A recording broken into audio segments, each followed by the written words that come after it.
Hello there, lovely folks of YouTube. Ren here behind the camera because I'm kind of a sweaty mess right now. It is July. It is very hot. It is early in the morning. I'm trying to get this done as early as I can before it gets unbearable. It's only in the mid-high 80s right now. It's going to get up to the 90s. So let's do a quick garden tour. It's going to be quick because, again, it's hot. I don't want to be out here for very long. There's a few things that are blooming right now. You can see my Echinacea is doing really well. This Echinacea, of course, gets the name from the Greek echinops, which means porcupine. We can see very clearly why that is right there. So that one is doing well. That's going to start to set seeds soon. This one behind it is my Monarda. I think this one's the Didyma, and the other one I have on the other side of the yard is the Fistulosa. This has already set seed, and you can see where a lot of the seed has been eaten. This is a real popular snack, this and the Echinacea both, for the goldfinches. So they are both here waiting for the goldfinches to come and eat them. Blueberries, raspberries are done. I do plan on harvesting some of these leaves soon. I keep saying that. I don't know when it will happen, but soon. Veggie Bed is doing good. You can see the tomatoes are really taking off here. So I have these first four ones are mortgage lifters. I have this one which has like this massive flower clusters on it. I don't even know. It was labeled as a rainbow tomato. I have no idea what it is. These other three ones, the rainbow tomato, this one is the Costaludo Fiorentino, and then some kind of cherry tomato, all came from the local high school garden club. So what they actually are, I'm really not 100% sure. Here in the herb bed, I've done some cleaning up. There's still some weeding to be done. This is where I had my mullein, and now I have a bunch of Carolina horse nettle popping up in its place that I need to get out. However, you can see my Anise hyssop is happy in this spot, and the bees are happy to find it, so that's always fun. And then I do have one singular moonflower that did actually grow for me. So I planted like 7 or 8 of them along this fence line, and this is the only one that popped up. Let's see, other stuff. My apples are going bananas. You can see, look at how weighed down some of these branches are with the apples. There's this one here.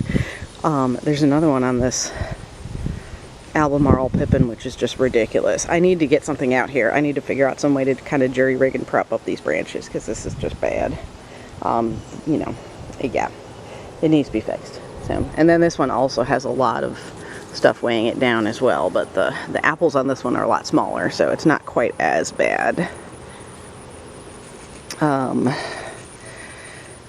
Buddleia is dying, and I don't know why. It just is. It's still putting out flowers, even though it's actively in the process of dying. This is the same thing that the other Buddleia on the other side did, and I'm 100% serious. I have no idea why. I have been taking care of it, I've been fertilizing it, I've been doing all the things I can think of to try and fix this problem, and there's just, I don't know, there must be something in the soil that the Buddleia just does not like. So, but the rue is doing well. You can see it's setting seed now, and some of these seeds here are kind of in the shade there, but they're about ready for harvest, so that's cool. Up here you can see my Ella campaign. I have the one that I had to tie to the deck because it flopped over really bad, and then this other one is still freestanding for now. This is a really cool plant, another one that the bees really like. No bees on it at the moment. Oh nope, I take it back. There's a big ol' bumble. Sorry, bumblebee, I know I disturbed you at your snack. So yeah, bees like this one. This is one that I would like to pick some of the flowers from. My Greater Burnett Sanguisorba officinalis just has a really cool looking flower on it that just dries like this, so it's just really neat looking. Oh, let's see.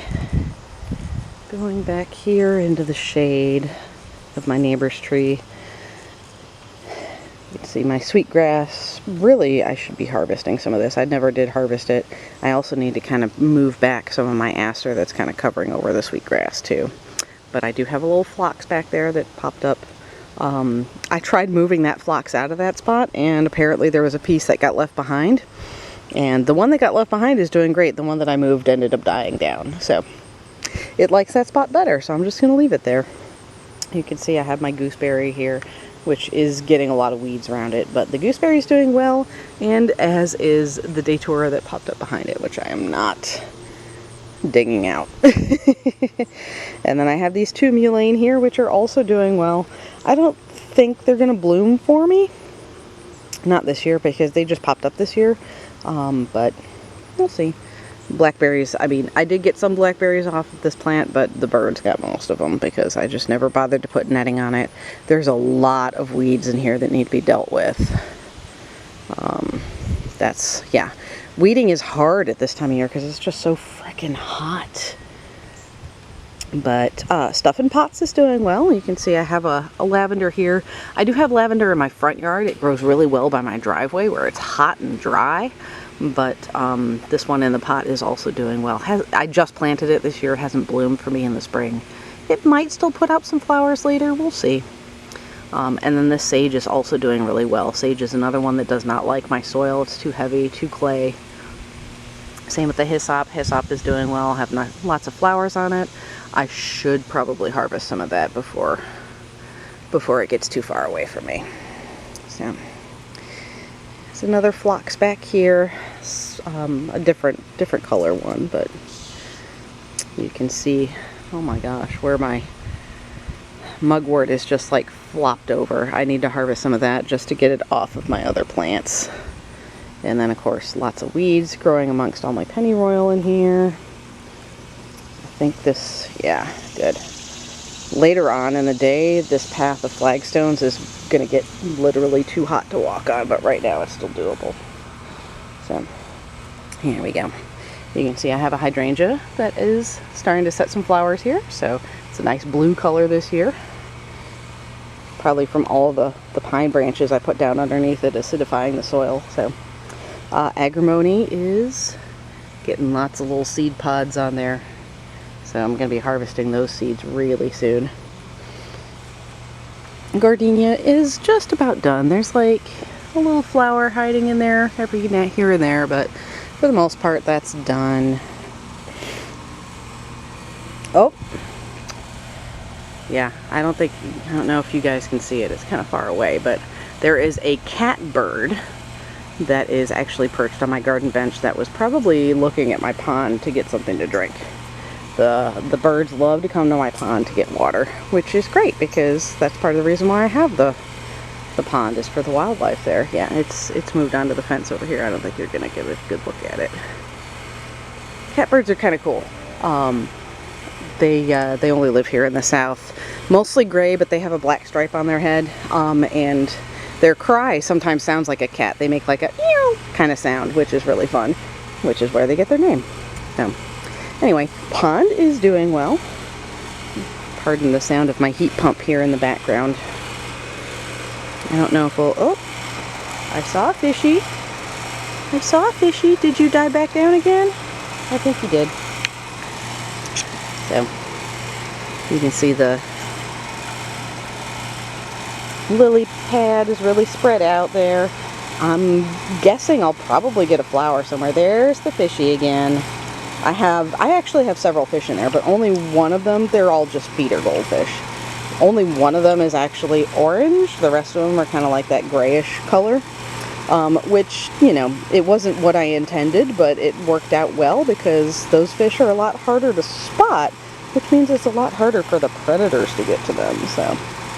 But, yep, fishy's doing good. Fishy's eating all my mosquito larvae, which is great. That's their job. I will come out in a little bit and feed them too. I do give them fish food. So, hosta here. This one is my blue angel hosta, is blooming. This one is the Plantagenea. That one blooms later in the year, more in August. More work to be done back here. I have several trees that are starting to grow up in here, which really need to be dealt with. So there's this one here. That's a black cherry. There's a willow oak right there, and then behind that is a mimosa. Albizia is the genus on that one. That one's an invasive species here. It's kind of a pain in the ass. Yes, I know, I'm moving away from the pond birds. They're getting aggravated with me because I'm like right next to their water source, and they're like, "We want a drink." All right, the pond is yours. So, anyway, elder here, setting some fruit. You can see the elderberries there.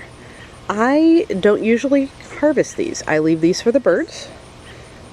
Two reasons. One is that I'm not a big fan of elderberries, and the other is that this particular cultivar of elderberry, it's hard to tell exactly when the elderberries are ripe because they already start off that kind of purple color. And if you don't get the elderberries when they're ripe, they can kind of make you sick. So I just leave them for the birds. The birds know when they're ripe, and they just come and eat them, and that's fine by me. I get my flowers from this. I make my elderflower cordial. Berries are for the birds. Anyway, lots of weeding to be done in here. Not today because it's going to be too hot. But, yep, I think that's about all I've got that's really anything of excitement. So, anyway, I'm going to cut it off here. I hope this video finds you well, and I will see you again soon.